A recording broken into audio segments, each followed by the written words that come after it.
بسم اللہ الرحمن الرحیم۔ السلام علیکم۔ آج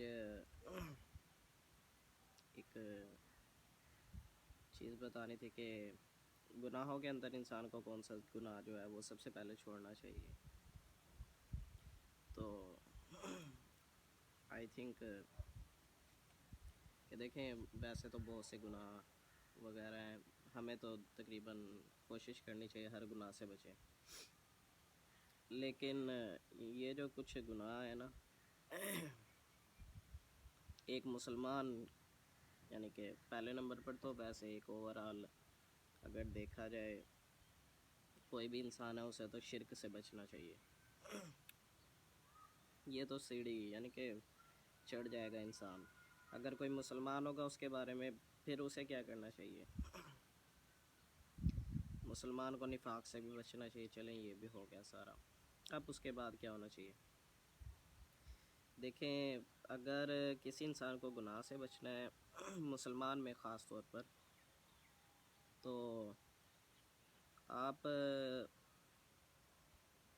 دو گناہ میں آپ کو بتاتا ہوں، اور دونوں ایک قرآن میں اور ایک ویسے دوسرا بھی ہے امپورٹنٹ، جس کا حدیث میں بھی بہت سا ذکر بھی ہے۔ تو سب سے پہلے آپ جو بچیں وہ ہے غرور، تکبر۔ دیکھیں کہ جو جن تھا نا، ابلیس، یہ اللہ کا سب سے پرہیزگار اور نیک بندہ تھا، اور اتنا نیک بندہ تھا کہ بندہ تو نہیں، خیر جن ہی ہے، کہ یہ ملائکہ کی صف میں شامل ہوا تھا، لیکن اللہ تعالیٰ کا حکم نہیں مانا۔ تو اللہ تعالیٰ نے حکم دیا کہ آدم کو سجدہ کرو، تو آدم علیہ السلام کو سجدہ کرنے سے اس نے انکار کر دیا کہ میں کس سے بناؤں؟ میں آگ سے بناؤں، اور یہ کس سے؟ مٹی سے بنا۔ تو دیکھا جائے یہ ایک حساب سے اللہ تعالیٰ کے حکم کی نافرمانی بھی تھی، ٹھیک ہے، اللہ کے حکم کی نافرمانی بھی، اور دوسرے نمبر پہ غرور اور تکبر بھی تھا۔ تو ایک غرور اور تکبر، اس نے اس کے جن کے جو اتنا نیک ترین بندہ تھا، ہر وقت اللہ تعالیٰ کی عبادت میں لگا رہتا تھا، ملائکہ کے صف میں شامل ہوا تھا، اور اتنا نیک ترین بندہ تھا، جن تھا اتنا نیک ترین، اس کو کہاں سے کہاں لے آیا؟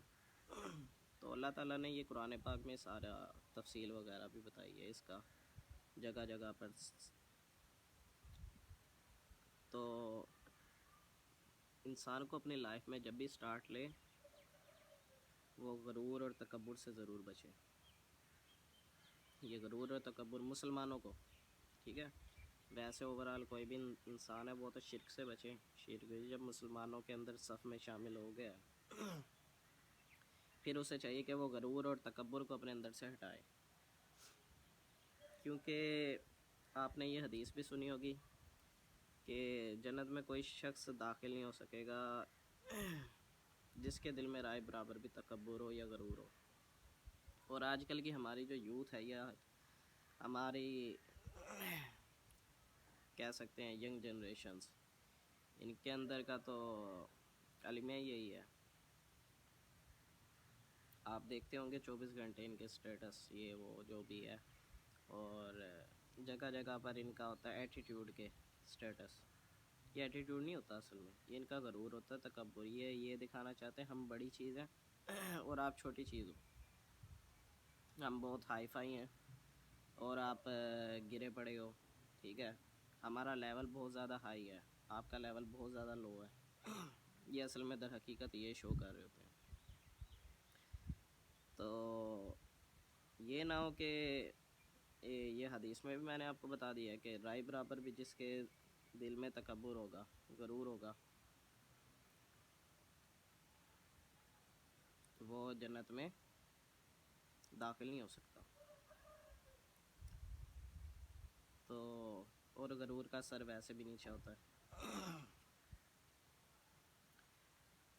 دوسرے نمبر پہ میں کہتا ہوں جو دوسرا گناہ ہے وہ بھی بہت زیادہ امپورٹنٹ ہے، وہ ہے جھوٹ۔ جھوٹ سے بچیں، جھوٹ تمام برائیوں کی جڑ ہے۔ تو اسی حوالے سے ایک شخص تھا، یہ بھی واقعہ آپ لوگوں نے سنا ہوگا، جو حضور صلی اللہ علیہ وآلہ وسلم کے پاس ایک صحابی آئے تھے یا ایک شخص آیا تھا، انہوں نے کہا تھا آپ صلی اللہ علیہ وآلہ وسلم سے کہ مجھ میں یہ اتنی ساری برائیاں ہیں جو بھی ہیں کہ میں ان میں سے کون سی برائیاں چھوڑ دوں۔ تو آپ صلی اللہ علیہ وآلہ وسلم نے کہا تھا آپ جھوٹ کو چھوڑ دو۔ اب دیکھیں اس بندے نے آنا تھا حضور کے پاس، ہفتے بعد آتا، 2 ہفتے بعد، مہینے بعد آتا، تو آپ صلی اللہ علیہ وآلہ وسلم پوچھتے کہ ہاں بھائی وہ جو باقی برائیاں تھیں اس کے اندر، کیا آپ نے وہ گناہ چھوڑ دیے ہیں؟ تو دیکھیں وہ تو اس نے تو عہد سا کر لیا تھا، سمجھے کہ میں جھوٹ نہیں بولوں گا، تو ایک جھوٹ کی وجہ سے اس کے تمام برائیاں چھٹ گئی۔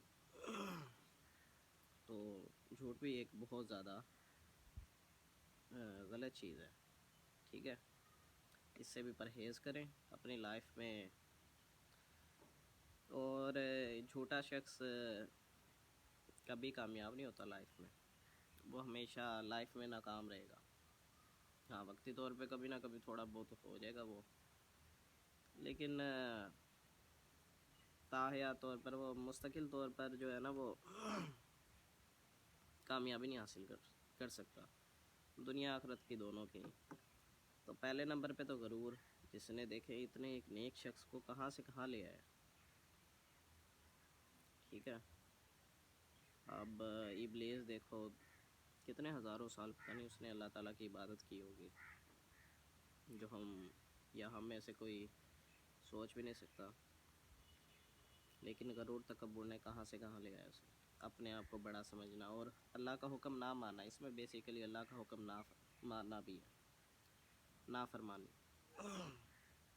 اور لیکن اپنے آپ کو بڑا سمجھنا، اپنے آپ کو بڑا سمجھیں گے تبھی نافرمانی میں آپ شامل ہوں گے۔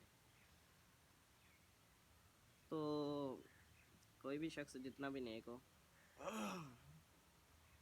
وہ اپنے اوپر یا اپنے تقوی کے اوپر تکبر نہ کرے کہ وہ بہت زیادہ ہائی ہے اس کا لیول، یا وہ بہت زیادہ متقی ہے، پرہیزی ہے۔ ہر انسان برابر ہے، اس کا دار و مدار تقوی پر ہے۔ بہترین شخص وہ ہے جو اخلاق میں اچھا ہے، اور اعمال کا دار و مدار نیتوں پر ہوتا ہے۔ آپ کی نیت اچھی ہوگی تو آپ کامیاب ہوں گے، آپ کی نیت خراب ہوگی تو آپ لائف میں ناکام ہوں گے، لائف میں کیا آخرت میں بھی ناکام ہوں گے۔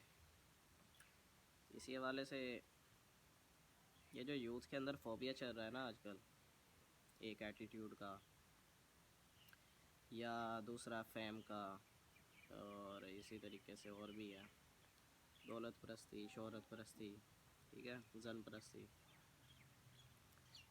تو آپ صلی اللہ علیہ وآلہ وسلم نے دیکھیں، آپ کہیں بھی چلے جائیں نا، آپ کی جو بیٹھک ہوگی نا لوگوں کے درمیان، تو اس کے درمیان جو پہلی ڈسکشن ہوگی کاروبار، پیسہ، پروفٹ، یا یہ لائف کا جو ہے نا ہمارا ایک المیہ بنا ہوا ہے، ہر شخص پیسے کی ریس کر رہا ہے، یعنی کہ